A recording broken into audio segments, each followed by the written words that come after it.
Well, hello everyone. Welcome back to Papa's Comic Books and Coffee. Okay, let's see who we have today. Ooh, look at that. Master of the Mystic Arts, Doctor Strange. Number 174. 12 cents. Back in 1968. Wow. The Power and the Pendulum. This book is by Roy Thomas and Gene Colan. As always, this book and others are available on my eBay page, papas-comic-books. Okay, let's get into this one. We're going to have to be very careful. This is an old book now, so we're going to be turning the pages easy. Let's see what we have here. The Power and the Pendulum. A world beset with the fearsome demons that Doctor Strange defied to rescue me, yet now that I am here, he speaks not a word to me, but sits unspeaking, shrouded in his own secret thoughts.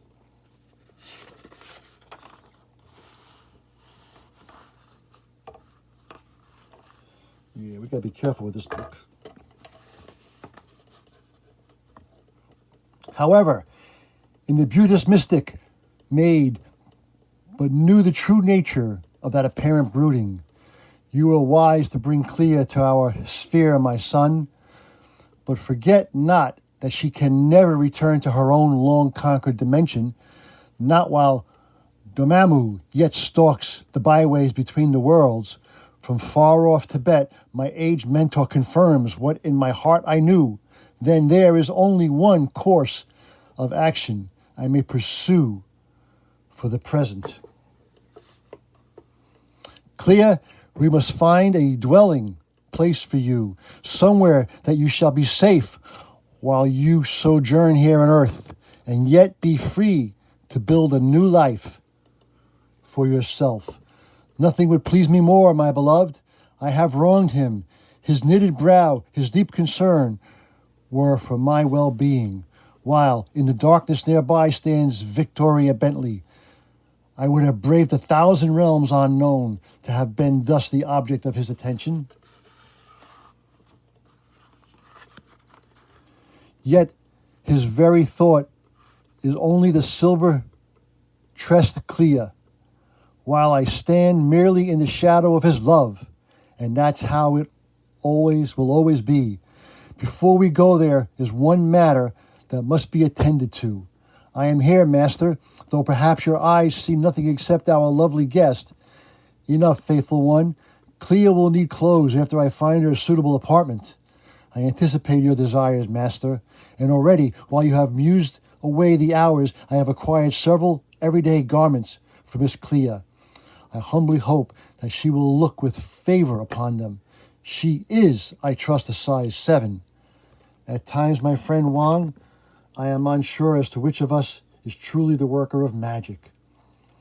A short time later, after suitable accommodations have been arranged via telephone, it is but a short walk to your lodgings, so that you need not fear. I hoped this byroad would be deserted. Oh, wow, did the wigged-out threads on that twosome. And guys got love beads that just won't quit. Ignore their banal clamor, fair one. It would drive the dread Dormammu himself to an abyss of distraction. Banal clamor, abyss of distraction, the dread Dormammu, man, those two got their own thing going for them. Face it, Fred. They may be dropouts from the Coke generation, but some of them over 25 types are really with it. How backward your world is, my beloved. Hey there, gorgeous. Not you, sister, I mean Prince Charming there. Please, where men must ever walk on solid ground, yet they mock us merely because. That one is beneath our contempt, Clea. His words are vague, but I understand intent. And I do not like it. Let us see if a simple mystic pass will teach him proper humility. Clea, don't. Too late, man of my heart. Hey, what in blazes happened to our truck? It's gone.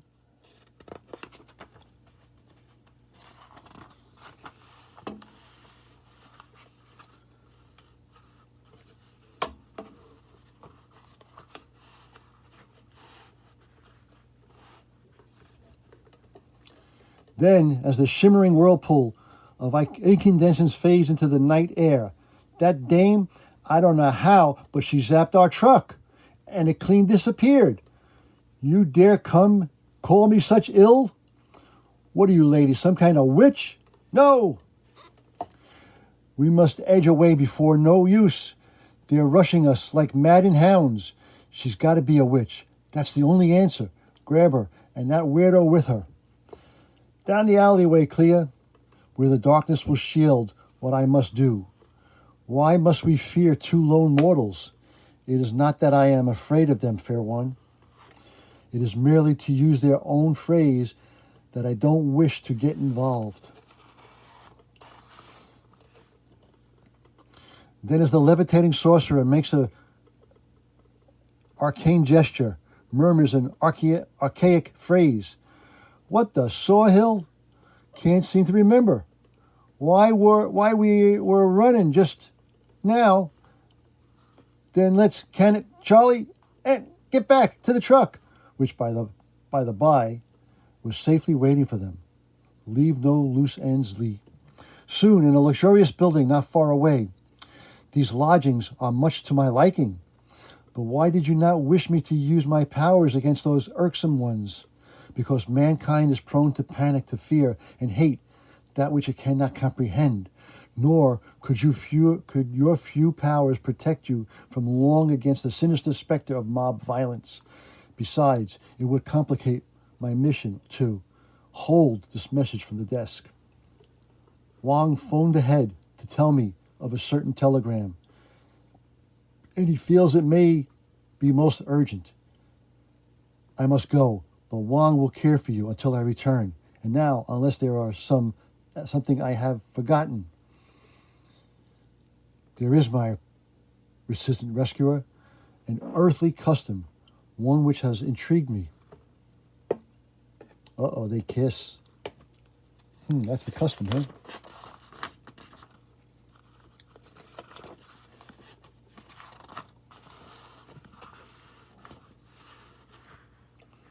A short time later. Must not let how concerned I am about the telegram received. Glad to be returning to England, Victoria.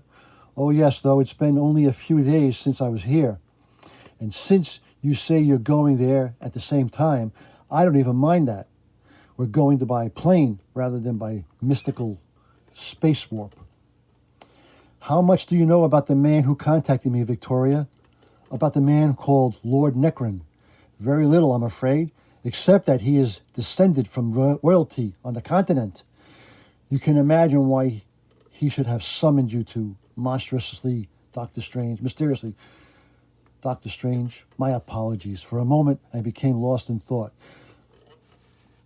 Somehow I felt instinctively that I should journey here by plane, thus conserving all my mystic might. But for what? Even here his mind ever strays to Clea.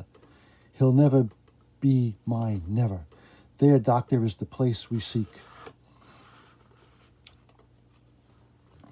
I know that nowadays feminine intuition considered nothing but a childish myth, and yet I can't help feeling that we're walking into the jaws of danger.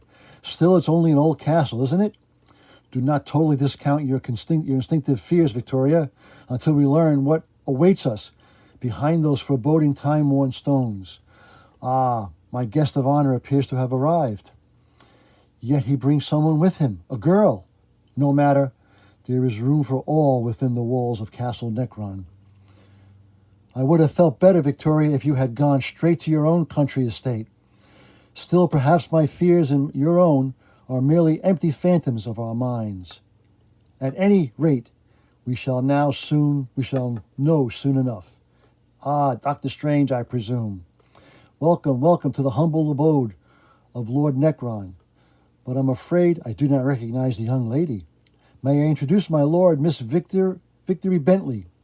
And now, about this urgent matter you desire to discuss with me.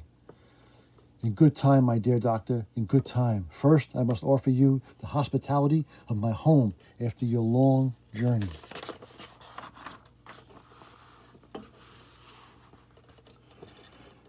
Ere long, in the secretly yet sumptuously prepared banquet hall in the Castle Necron, So you see, Dr. Strange, though the witless masses be ignorant of the fact, I know that you are esteemed first of those who practice the mystic arts. For I, too, am a dabbler in the realm of the occult. Dabbler, Dr. Strange, is no enough, Victoria. I see, Lord Necron, that you are no man to mince words. Then, may I ask why you sent for me? Why you asked that I wear my sorcerer's cape or garb? I was just getting to that, my friend. But first, let me propose a toast to life without end, and to the dark-dwelling powers which have such life to dispense.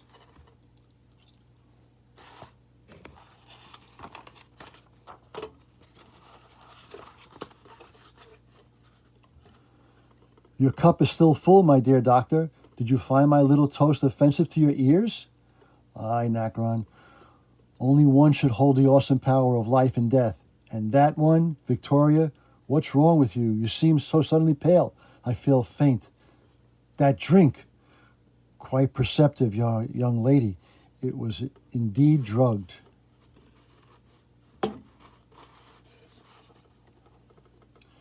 But have no fear for her safety, my good man. Rather have fear for your own. Once more I have your own entrapped attention. Then listen to the tale, one who has walked the paths trod by the dead themselves. It was a year ago to the very day that my decades of secret, sinister studies finally led me to the confrontation with the most powerful mystic entity of all, the supreme Satanist himself. Rise, mortal, for you have ventured much in daring to face me. Here, in the world between the worlds, ask your heart's desire, and perhaps Satanish may grant it. Only life and fame mean aught to mean me, Supreme One. Grant me, therefore, the twin gifts of eternal fame and immortal life. Your request more than I am eager to bestow, Brazen One. Thus I shall offer you a bargain, Necron, bizarre yet not unheard of. For the period of 1 year, I increase your occult powers day by day. And if I do so, Satanist, but at the end of that brief span, your dark brooding soul must be forever mine. Unless you find a mortal mystic is willing to take your place. And if I do, and if so, I have waited strange binded by time, until the final hour of my allotted year, when my powers are now at their heights. For you shall replace me as the unholy prize of Satanists. You're mad, must cast a spell, but I can't move. Then the fame and endless life you seek shall be ever yours. Well, how say you, mortal? Call me mortal no longer, Supreme One. For within the year I shall be as one with the gods. I accept your terms. You deserved your helplessness, have you? You avoided the drug I placed in your drink, which would have sapped your will. But no matter, for I have other means at my disposal, means that shall make you beg for even the relative mercy of Satanish. My senses are reeling, as if spellbound. Yet, how when I evaded you, your liquid trap? Fool, you stand within fair great apparel, one whose four walls are the most deadly trap of all. Then the castle itself was spellbound. When I entered it, the trap was sprung. An astute analysis, my dear doctor, and now farewell. Fading away must reverse the spell somehow. Too late, strange. Even now you vanish from sight, to be seen by mortal eyes nevermore. What place is this? Some dark, dismal labyrinth, as black as Necron's craven soul? A moment ago I stood in a world of solid steel and stone. Now there's nothing about me that is real, not even the Stygian darkness that surrounds me. But at least I am now free of my foe's deceitful spell. And wait, sparkling lights appear beneath my very feet, guiding my way. and I can sense that I approach the end of this airy corridor. Shall I find where a haven of safety, or 'tis beyond my wildest imaginings? No mere physical portal have I passed through, but a doorway into yet another bleak dimension, one where mammoth clocks do bespeak that time and space are as one, and Necron, where in your vaporous void stands Necron.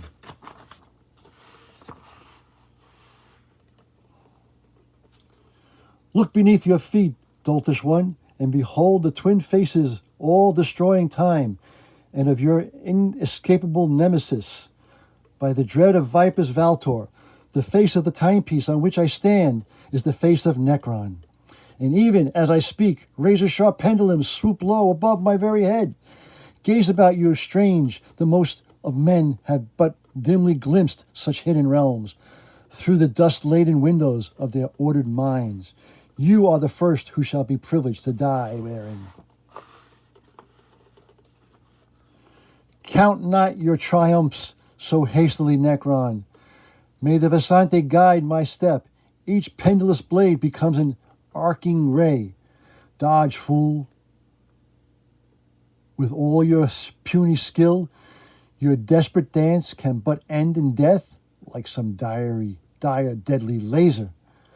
Most of my final hour of mystic supremacy remains to me, more than enough to assure me of victory and of immortal life and fame, while you become forever the bondsman of Satanish, perhaps fiendish one, and yet the lethal blades have vanished. They know they are merely transformed. My Inkona's shifting sands. Now heed my uttered spell, while Oster's mighty hands, your pendulums dispelled into a fiery liquid.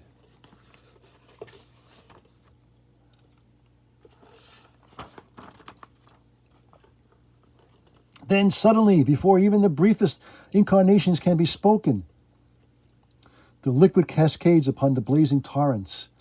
The heat, it's almost unbearable, and the sundial beneath me, it collapses from the sheer oppressive weight. The following instant, both disc and mortal mystic are lost from sight as Doctor Strange finds himself plummeting through yet another fearsome void. I thought that I was doomed, yet I am better off alive, helpless in the merciless grip of Necron. My fall is arrested. Was I wrong? Have I somehow escaped my foe's grasp?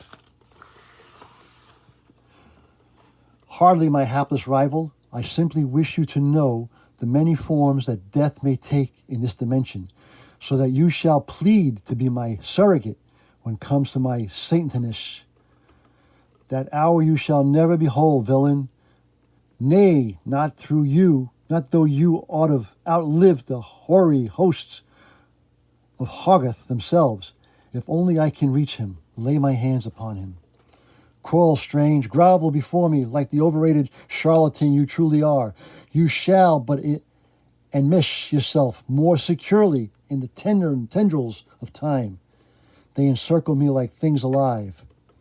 And I risked all on that one rash spell. If it fails me, I am forever lost. Beg, Strange, beg for mercy, and perhaps I shall let you live for a few more futile moments. How desperately I need those few seconds. But I won't surrender to that power-crazed madman. I won't. Then my sole hope is the amulet of Agamotto. An unearthly light blazes from that eye, blinding me. But you gain nothing by it, fool. Nothing but a momentary reprieve. And there is still more enough time to humble you. Even as I speak, some force beyond reckoning seizes me, wrenches me away from my helpless prey like a piece of lifeless flotsam. Yet it is not the accursed eye which thus grasps me. What is it? What? Oh no, what could it be?